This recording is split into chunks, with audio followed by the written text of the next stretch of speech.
இப்போ நம்ம டைரக்டர் கதையே சொல்லிடாதீங்கன்றாரு. அந்த அளவுக்கா ஒரு இது இல்லாமல் 33 வருஷம் வாத்தியாராக இருந்திருப்பேன் நான். கொஸ்டினே நாங்கள் அவுட் பண்ண மாட்டோம். இப்போ போய் நாங்கள் கதையை சொல்லுவோமா? பின்னால் உட்காந்துருக்கிறத வச்சே கண்டுபிடிச்சிடலாம் ஒரு பொண்ணுக்கு கல்யாணம் ஆகி எத்தனை வருஷம் ஆகுதுன்னு. இறுக்க கட்டி பிடிச்சி தோளில் அப்படி படுத்துட்டு கிடக்குதுன்னா கல்யாணம் ஆகி இப்போ தான் 3 மாதம் ஆகுதுன்னு அர்த்தம். எங்கள் அப்பா படம் முடிச்சுட்டு வந்து எங்கடா படத்தில் உன்னை காணவே காணான்னாரு. அப்பா படம் முழுதும் நான் தாப்பா வருவேன், முதல் சீனில் நான் தான் பாட்டு பாடிட்டு வருவேன், யாரோ ஒரு கிழவன்லடா வந்தான்னாரு. இவருக்கு மைக்கை பிடிக்குமா இல்லை மைக்குக்கு இவரை பிடிக்குமான்றது தெரியாது, அப்படிப்பட்ட ஒரு நபர் தான். ஆனால் மொத்தத்தில் நம்ம எல்லாருக்கும் இவரோட பேச்சு ரொம்ப பிடிக்கும். ஸோ லியோனி சாரை பேச அழைக்கிறோம்.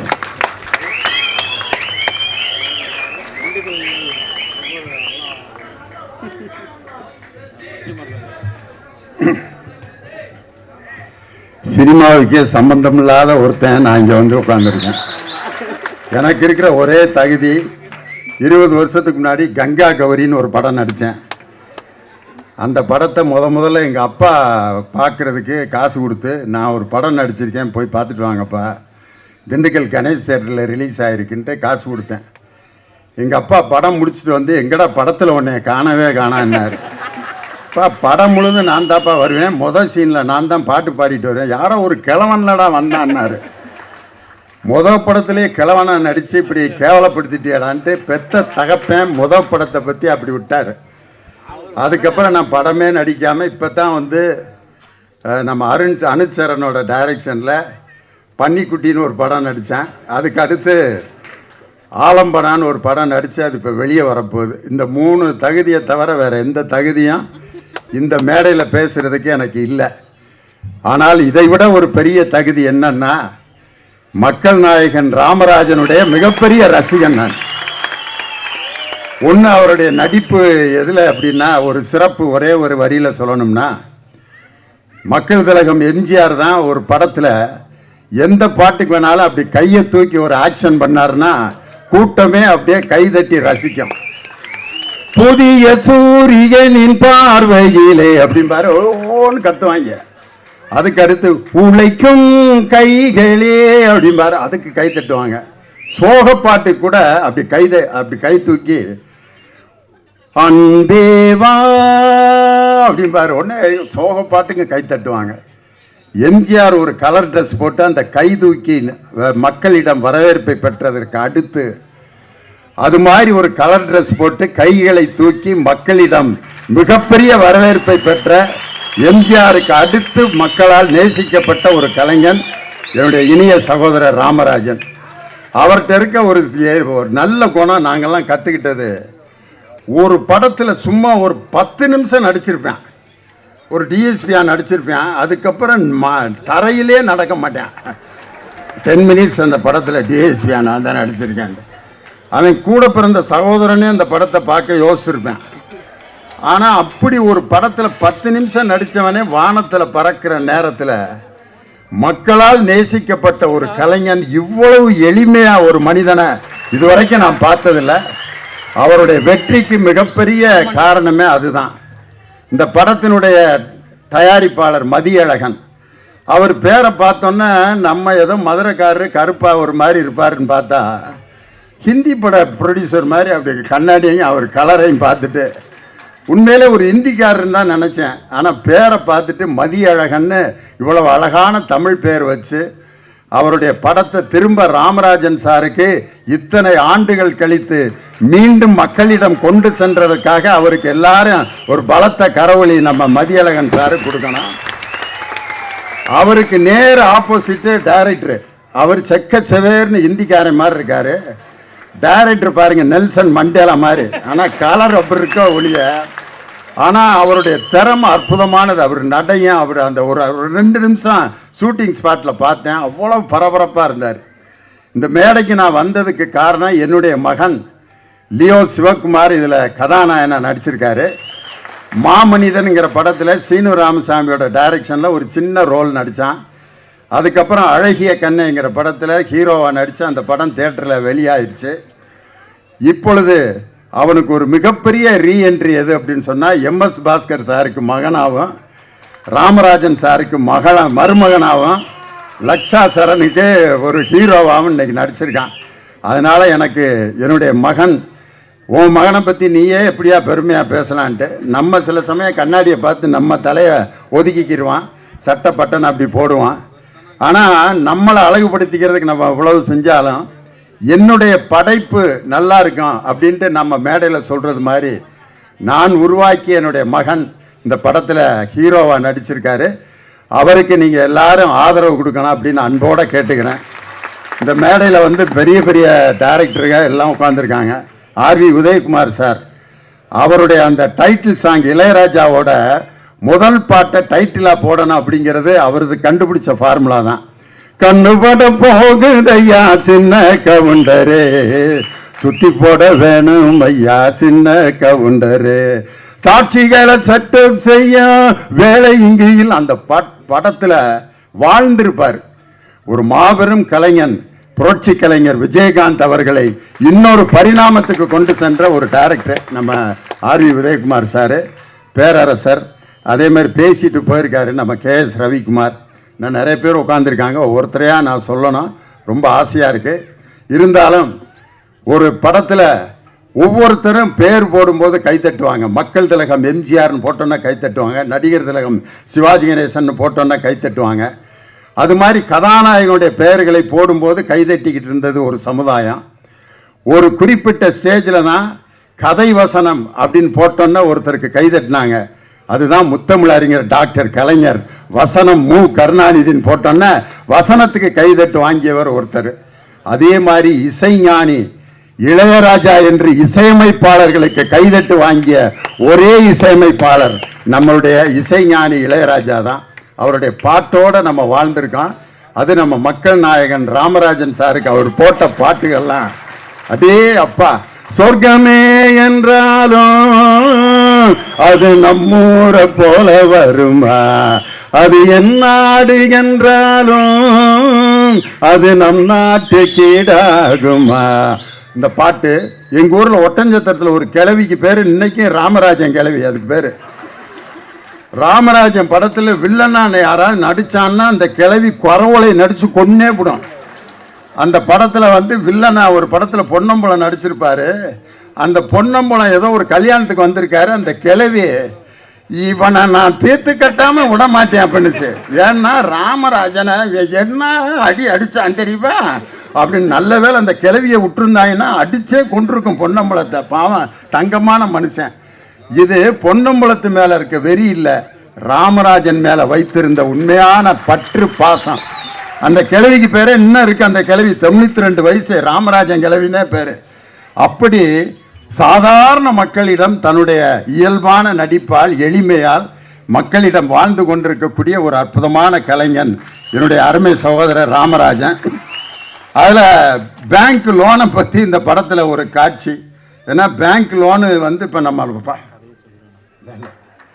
டைரக்டர் கதையே சொல்லிடாதீங்கன்றாரு. அந்த அளவுக்கா ஒரு இது இல்லாமல் 33 வருஷம் வாத்தியாராக இருந்திருப்பேன் நான். கொஸ்டினே நாங்கள் அவுட் பண்ண மாட்டோம். இப்போ போய் நாங்கள் கதையை சொல்லுவோமா? டைரக்டர் பாரு பயந்துட்டார், ஏதோ கதையை பூரா சொல்லி முடிச்சிட்டாருன்னா என்னடா பண்ணுறதுன்னு. பேங்க் லோனுங்கிறது ஒரு பெரிய பிரச்சனை. இந்த வீட்டில் பெரும்பாலும் பகலில் பூரா பாருங்கள், ஆம்பளைய வந்து சவுண்டு கொடுப்பேன், பொம்பளைய வந்து அமைதியாக இருப்பாங்க. ஏய் போடி அப்படிமா. சரிங்க ஆமாங்க, வெட்டிடு வெட்டி வெட்டு வெட்டு அப்படிம்பாங்க. பகல் முழுதும் அடங்கியிருப்பாங்க. எப்போ தெரியுமா பொம்பளைகளுடைய டேன் வரும்? இந்த நைட்டு சாப்பிட்றதுக்கு உட்காருவாங்க பார்த்தீங்களா, அப்போ தான் சோத்தை போட்டு அந்த அம்மா போயிடுச்சுன்னா பேசாமல் சாப்பிட்டு எந்திரிச்சிருவான். சாப்பாட்டை போட்டு முன்னால் உட்காந்துச்சுன்னா தொலைஞ்சாங்க, அன்னைக்கு ஏதோ மேட்ரு நடக்க போகுதுன்னு.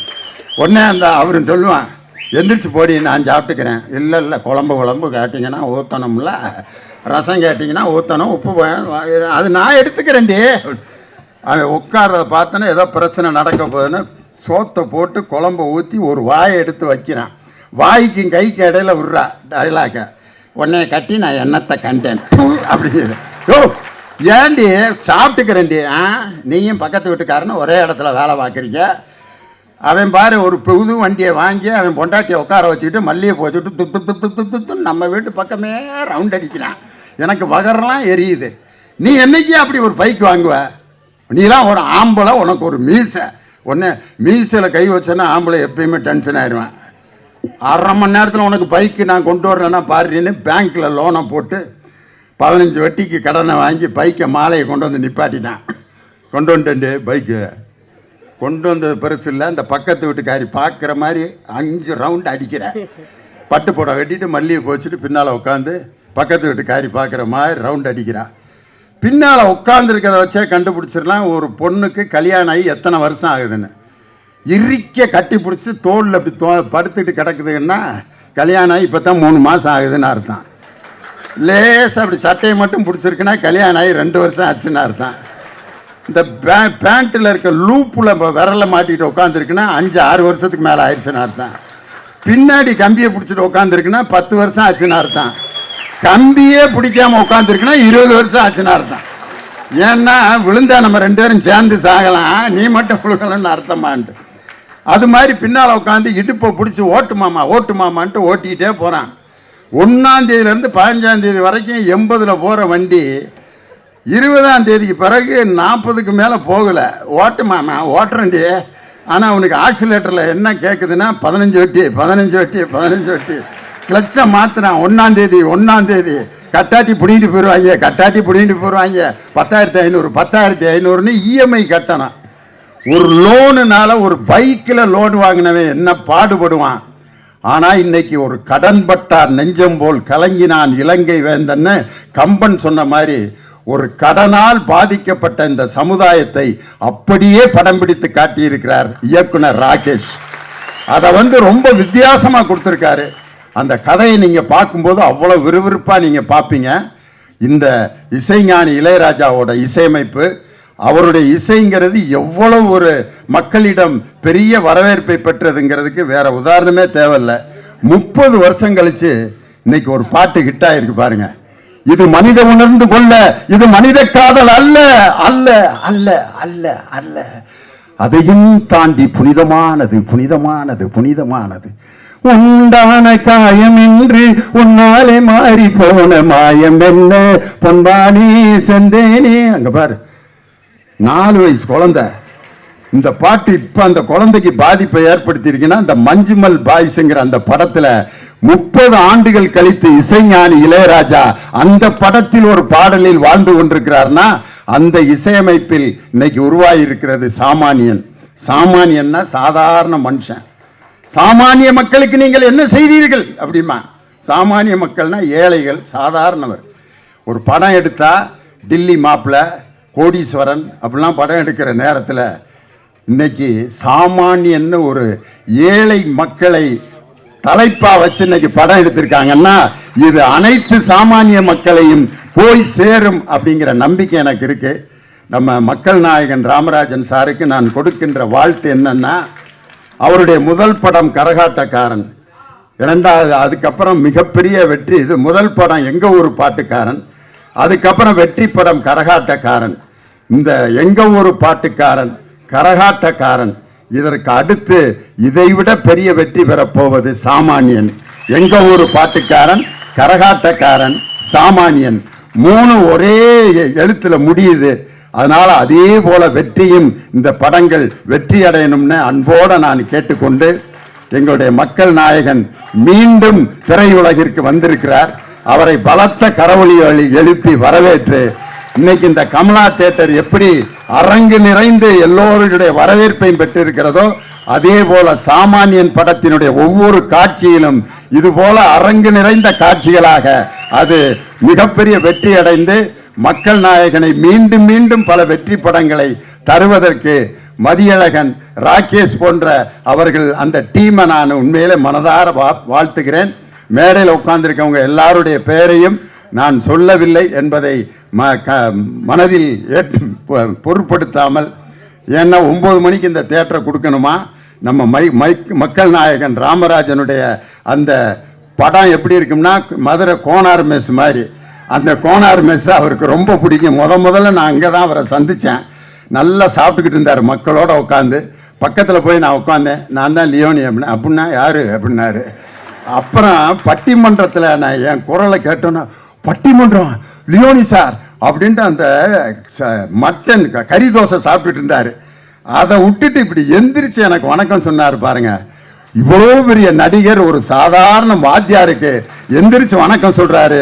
இவர் மிகப்பெரிய ஒரு மனிதராக இருப்பாருன்ட்டு அன்னைக்கு என் மனதில் இடம்பெற்ற அந்த மனிதர் இன்று வரை அதே உயரத்தில் தான். இன்றும் என்னுடைய இதயத்தில் மட்டுமல்ல, கோடான கோடி தமிழ் நெஞ்சங்களில் அவருடைய மக்கள் நாயகன் என்ற பெயரில் அவர் மென்மேலும் பல வெற்றி படங்களை கொடுத்து மக்களிடம் இதே வரவேற்போடு அவர் இருக்க வேண்டும். அவருக்கு நீடி ஆயுளையும் நல்ல உடல் நலத்தையும் இயற்கையும் இறைவனும் கொடுக்க வேண்டும் என்று உங்கள் அனைவரின் சார்பாக அவரை அன்போடு வாழ்த்தி விடைபெறுகிறேன். வணக்கம்.